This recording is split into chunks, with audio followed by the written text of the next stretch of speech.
నీ పేరేంటమ్మా? లక్ష్మి. లక్ష్మి. మహాలక్ష్మియా? కాదు, నాగలక్ష్మి. ఓ నాగలక్ష్మి. ఓకే. మరి 2024 అయిపోయింది, 2025 వస్తుంది. ఈ 2025లో ఏమైనా కోరుకుంటావా? ఎలా ఉండాలని అనుకుంటున్నావు నువ్వు? వచ్చే 3 సినిమాలు బాగుండాలని కోరుకుంటాను. 3 సినిమాలు ఏంటి? ఆ 3 సినిమాలు చెప్పు. గేమ్ చేంజర్, సంక్రాంతికి వస్తున్నాం, ఇంకోటి డాకు మహారాజ్. బాలకృష్ణ. 3. మరి మూడిట్లో ఏ సినిమా చూస్తావు? 3 చూస్తాను, 3 కన్ఫామ్ గా 3 చూస్తాను. గేమ్ చేంజర్ కోసం ఫుల్ వెయిటింగ్ లో ఉన్నాము. పక్కా పవర్ స్టార్ ఫ్యాన్స్ మేము ఇక్కడ. Power star. ఎస్. ఓకే. ఎలా ఉంది పవర్ స్టార్? ఎలా వర్క్ చేస్తున్నారు ఆయన డిప్యూటీ సీఎం గా? అందరికీ తెలిసిందే, చాలా బాగా వర్క్ చేస్తున్నారు కదా. ఎప్పుడైనా చూసావా పవర్ స్టార్ ని? లేదు, ఇంకా అదృష్టం రాలేదు. త్వరగా చూడాలని కోరుకుంటున్నాను. ఒకవేళ నేను తీసుకెళ్తాను, వస్తావు నాతో పాటు? ఖచ్చితంగా, ఇప్పుడే వెళ్దాం పదండి. ఓకే, తప్పకుండా. మనకి హైదరాబాద్ వచ్చినప్పుడు ఆయన మనం కలుస్తారు. అప్పుడు నీ ఫోన్ నెంబర్ నాకు ఇవ్వు, నేను నిన్ను తీసుకెళ్తా. ఓకే. ఓకే. మరి ఏంటి మీ పెళ్లి ఎప్పుడు అనుకో? 2025లో ఏమో కొత్త న్యూ ఇయర్ వస్తుంది. మరి నీ పెళ్లి ఎప్పుడు? ఓ, పెళ్లికి ఇంకా చాలా టైం ఉంది. ఎందువల్ల? ఇప్పుడే చేసుకొని ఏం చేద్దాం, ముందు కొంచెం లైఫ్ కొంచెం ఎంజాయ్ చేసి తర్వాత పెళ్లి చేసుకుందాం. అంటే ఎంజాయ్ అంటే ఏంటి? అబ్బాయిలతో తిరుగుతావనా? అలా కాదు, వచ్చిన సినిమా ప్రతి సినిమా చూసామా లేదా, ఎంజాయ్ చేయడం అంటే అది. అబ్బాయిలతో తిరగడం ఇదంతా కాదు. మన లైఫ్ మనం స్వతంత్రంగా బతికితే అదే ఎంజాయ్మెంట్ నాకు తెలిసి. ఏ జాబ్ చేద్దాం అనుకుంటున్నావు నువ్వు? నేను హార్టికల్చర్ గ్రాడ్యుయేట్ ని, సో దాని సైడ్ ట్రై చేస్తున్నాను. ఓకే. మరి డాడీ మమ్మీ ఏ ఊళ్ళో ఉంటారు? ఒంగోలు మాది.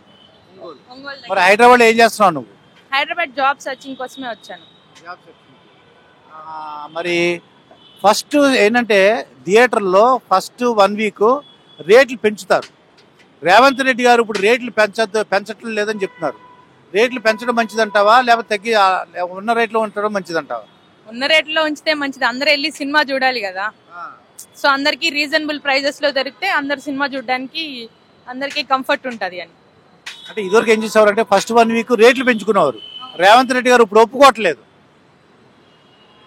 అది ఆయనకే వదిలేద్దాం, మనకి తెలియదు కదా, వాళ్ళు పెద్దోళ్ళు, మనకి తెలియదు. సో మనమైతే ఎలా ఉన్నా మనం సినిమా చూడడం మాత్రం పక్కా. తర్వాత మరి ఇప్పుడు జస్ట్ ఈ జనరేషన్ ఆడపిల్లలు కానీ మగవాళ్ళు కానీ ఎలా ఉంటున్నారంటావు? నేను పట్టించుకోను. నేనేం పట్టించుకోను. నేనేంటి, నా లైఫ్ ఏంటి అంతే. నేను పక్కన వాళ్ళ గురించి పట్టించుకోను. ఎప్పుడైనా చూసావా వాళ్ళు అరే ఏంటి ఇలా ఉన్నారని? కానీ ఎప్పుడన్నా పట్టించుకోను. నేను పెద్దగా అస్సలు పట్టించుకోను. నేను వెళ్ళానా, నా పని నేను చేసుకున్నానా, అయిపోయిందా, చూసుకున్నామా, వచ్చేసాము, అంతవరకే. ఎక్కువ పట్టించుకోను బయట. 2025లో నీకేం కావాలని, లేకపోతే ప్రజలకు ఏం కావాలని నువ్వు ఏమని కోరుకుంటావు? అందరూ హ్యాపీగా ఉండాలి, వాళ్ళ వాళ్ళ ఇండివిజువల్ లైఫ్ ఉండాలి అని కోరుకుంటాను. నీ పేరేంటి బాబు? శ్రీరామ్ సార్. హైదరాబాద్ లో నువ్వేం చేస్తున్నావు?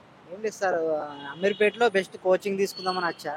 యాక్చువల్ నేను విలేజ్ లోనే ఉంటాను, మా విలేజ్ లో, నిర్మల్ డిస్ట్రిక్ట్ మాది. అయితే 2025 వస్తుంది. దాంట్లో ఎలా ఉంటే బాగుంటుంది అంటావు 2025? ఎలా ఏంటి సార్, ఇక మనకు అనుకూలంగా జాబ్ వేకెన్సీ వచ్చుడు, మనం చదువు అనేది మన మైండ్లో చొరవడం కానీ సాఫీగా సాగాల జీవితం. అంటే ఫ్యామిలీ ఇష్యూస్, ఎలాంటి కష్టాలు రాదు, ఫ్యామిలీలో ఎవరికైనా ఆరోగ్యం కానీ అంతా బాగుండాలి. ఇదే కదా మనిషికి ఆరోగ్యం. ఇప్పుడు ఈ జనరేషన్ ఆడపిల్లలు కానీ మగపిల్లలు కానీ చూస్తుంటే ఏమనిపిస్తుంది నీకు? ఏముంది సార్, ఇన్స్టాగ్రామ్లు, 5G టెక్నాలజీ, 5G. ఆ 5Gలో ఛార్జింగ్ 6GB మన బ్యాటరీ బ్యాకప్, ఛార్జింగ్ గడుస్తలేదు, ఇటు నా 5G బ్యాలెన్స్ గడుస్తలేదు. చూస్తా 2-3 గంటలు. అదే 2-3 గంటలు ఒక బుక్ ముంగడ పట్టుకుంటే ఏదో కొద్దిగా అలర్ట్ చేస్తుంది. ఈ మళ్ళా ఇది ఇన్స్టాగ్రామ్లో కానీ సొసైటీకి మంచి మెసేజ్ అని లేదు కదా. సినిమా పిచ్చిలు, మళ్ళీ ఏమంటారు పబ్బులు, బార్లు, ఇక్కడ రోల్స్ పైన రీల్స్. పల్లెటూరు వాళ్ళం మేము ముందుగా. పల్లెటూరు వాళ్ళకు ఇవన్నీ నచ్చాయి. పల్లెటూరులో అది సిటీ కల్చర్ పల్లెటూరుకి వచ్చేస్తున్నది. ఇన్స్టాగ్రామ్ నుంచి, ఫోన్ నుంచి కానీ పల్లెటూరులో కూడా వచ్చేస్తున్నారు. అది కొద్దిగా యువత అనేది మత్తు అన్నమాట. సోషల్ మీడియా అనేది ఒక పెద్ద మత్తులాగా మారింది. మరి మీ గ్రామంలో ఎలా ఉంటాయి పరిస్థితులు? ఎలా ఉంటాయి అసలు జనరల్గా 10 years బ్యాక్ నీ చిన్నప్పుడు గ్రామంలో ఉండే పరిస్థితులు ఏంటి ఒకసారి చెప్పు.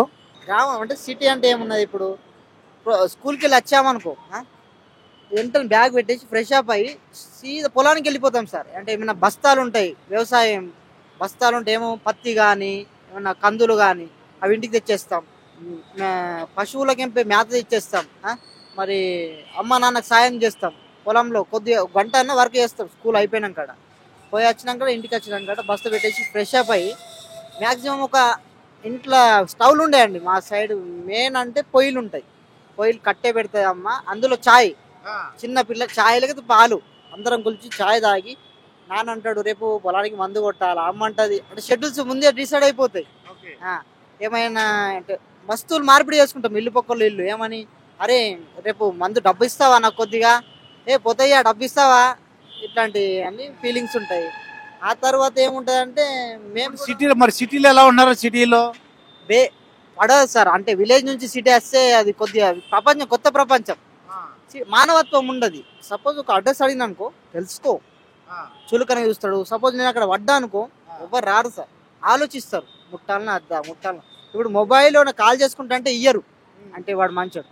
పల్లెటూరులో ఒక ఇంటి అడ్రస్ అడిగినాం అనుకో ఇంటికి పోయి అరే మన రమేష్ అన్న చుట్టాలు అంటారా అన్నదా అన్నట్టు ఇట్లా దగ్గర తీసుకుపోతారు. ఏం చేస్తావు అట్లనా, అమ్మ మీకు చుట్టాలు వచ్చిందమ్మా అన్నట్టు ఒక్క జాగాలో కూర్చుండి ముచ్చట్లు, పొలాన్ని ముచ్చట్లు. కానీ సపోజ్ ఒక ఆడపిల్ల ఇట్లా ఫోన్ మాట్లాడుతూ ఏంటంటే పల్లెటూరులో చూడరా ఏంద్రా ఫోన్ ఏంద్రా పట్టుకో, మంచి బుద్ధి ఉండొచ్చు కదరా. సిటీలో కల్చర్ ఉండదు. పండే వాతావరణము కులం బిలం అనేది రాదు. పల్లెటూరులో అందరు కలిసి కట్టుగా చేసుకుంటారు. పొలాల మధ్య మంచి వాతావరణం, అటువంటి వాతావరణం పల్లెటూరులో ఉంటుంది. ఇట్లా ఇక్కడ శ్వాస అనేది చక్కగా తీసుకోం సిటీలో. అయితే 2025లో అంటే సిటీలో కూడా అంటే గ్రామాల్లో ఉండే కల్చర్ అంటే అటువంటి ఆప్యాయతలు కానీ అనురాగాలు ఉండాలని కోరుకుందాం. ఓకేనా? Wish you happy new year. మీ పేరేంటండి? షేక్ అబ్దుల్ రహీం. ఏ ఊరి నుంచి వచ్చారు? నెల్లూరు. నెల్లూరు. హైదరాబాద్ ఎందుకు వచ్చారు ఇక్కడికి? నా జాబ్ ఇక్కడే చేసేది నేను. Job software. 2025లో 3 సినిమాలు రిలీజ్ అవుతున్నాయి. ఏ సినిమా చూద్దాం అనుకుంటున్నారు మీరు? 3 సినిమాలు. గేమ్ చేంజర్ అది పొలిటికల్ డ్రామా. డాకు మహారాజా అది డిఫరెంట్ స్టోరీ. అంటే ఇది కామెడీ పిక్చర్ కాబట్టి సంక్రాంతికి వస్తున్నా. 3 సినిమాలు చూసేదే. ఆ 3 మటుకు తగ్గేదేలే అసలు. అంటే 3 పోటీ ఉంటుంది అంటారా? పోటీ అంటే ఏముండదు. నాకు తెలిసి 3 సినిమాలు హిట్ అవ్వచ్చు. 3 సినిమాలు బ్లాక్ బస్టర్ అవుతాయి. అందుకని లాస్ట్ ఇయర్ కూడా మనం సంక్రాంతి చూసాము, అన్ని సినిమాలు బ్లాక్ బస్టర్. ఇది కూడా అంతే, ఈ ఇయర్ కూడా అట్టే ఉంటది. ఓకే. అయితే రేవంత్ రెడ్డి గారు ఫస్ట్ 1 వీక్ మేము రేట్లు పెంచడానికి వీలేదని పెట్టాడు రూల్. అది మంచిదంటారా చెడ్డదంటారా? అంటే చిన్న సినిమాలకి అయితే ప్రాబ్లం లేదు, ప్రతి సినిమాల మటుకు అయితే ఖచ్చితంగా రేట్లు పెంచాల్సిందే. బట్ మన ఆంధ్ర సైడ్ అయితే పవన్ కళ్యాణ్ అంత పాజిటివ్ గా ఇస్తారని మాకు అంత హోప్ ఉంది. అటు పక్క అయితే మంచిగా జరుగుతుంది, గేమ్ చేంజర్ కానీ డాకు మహారాజ్ కానీ. కానీ ఇటు పక్క ఇంకా డిస్కషన్ జరుగుతా అనుకుంటా, ఇంకా ప్రొడ్యూసర్ వాళ్ళు చూసుకుంటారు. అది మన ఆంధ్ర ఇప్పుడు కూటమి ప్రభుత్వం ఎలా ఉందంటారు? అక్కడ బ్రహ్మాండ సూపర్ ఉంది. అసలు లాస్ట్ 5 years కన్నా ఇప్పుడు హ్యాపీ మాకు. ఎందుకంటే మా జగన్తో కాదు, ఇదే మన పవన్ కళ్యాణ్ వచ్చేసాడు, ఇంకా హ్యాపీగా ఉంది. మొత్తం రోడ్లు అన్ని రచ్చ చేసేస్తున్నాడు. మాకు అది హ్యాపీ. ఇంకా పవన్ కళ్యాణ్ గారు డిప్యూటీ సీఎం గా ఎలా వర్క్ చేస్తున్నారంటారు? సూపర్. ఆయన చేసినట్టు మిగతా మినిస్టర్లు కూడా ఎమ్మెల్యేలు కూడా చేయట్లేదుగా. ఆయనే కదా ఇప్పుడు సీఎం కూడా సైలెంట్ అంతే. ఇప్పుడు అంతా డిప్యూటీ సీఎం మాయ నడుస్తా ఆంధ్రలో అయితే. మొత్తం ఏ శాఖ ఆ శాఖ, ఏదో డైలాగ్ ఉంది కదా, ఆ శాఖ ఈ శాఖ, ఏ శాఖ ఆ శాఖ దూరిపోతారని. అట్లా ఉంది ఇప్పుడు మా ఆంధ్రలో అయితే. అలాగే ఇప్పుడు సాఫ్ట్వేర్ కంపెనీలు కూడా వస్తున్నాయి కదా నెక్స్ట్ ఇయర్ నుండి. మైక్రోసాఫ్ట్ వస్తుంది, టీసీఎస్ వస్తుంది, ఇన్ఫోసిస్ వస్తుంది, జెన్పాక్ అన్ని చాలా వస్తున్నాయి. 180 crores ఏదో మొన్న రీసెంట్ గా విన్నాను. మా దాంట్లో గ్రూపులు ఉందండి, గ్రూప్ లో కూడా వస్తూ ఉంటాయి మెసేజ్లు. అంటే జగన్ గారు ఎందుకంటే అంటే 2,70,000 కోట్లు పంచిపెట్టాడండి ఆయన. ఎందుకని ఓడిపోయాడు అంటారు? బూతులు తిట్లు, అసలు చిన్నలా పెద్దలా తనలా. అసలు ఫస్ట్ కార్యకర్తలకి రెస్పెక్ట్ లేదు ఆ పార్టీలో. వాళ్ళు లేకపోతే ఇంకా పార్టీ ఏం నడుస్తుంది? అసలు మెయిన్ పిల్లరే ఎవరైనా సరే కార్యకర్తలు సరిగ్గా చూసుకోవాల్సిందే. కానీ వాళ్ళు చూడకపోతే ఇంకా పార్టీ అంతే. ఆయన పవన్ కళ్యాణ్ చెప్పాడుగా, అదో పాతాలను తొక్కేస్తాడని తొక్కేసాడు అంతే. అమ్మవారి దయ.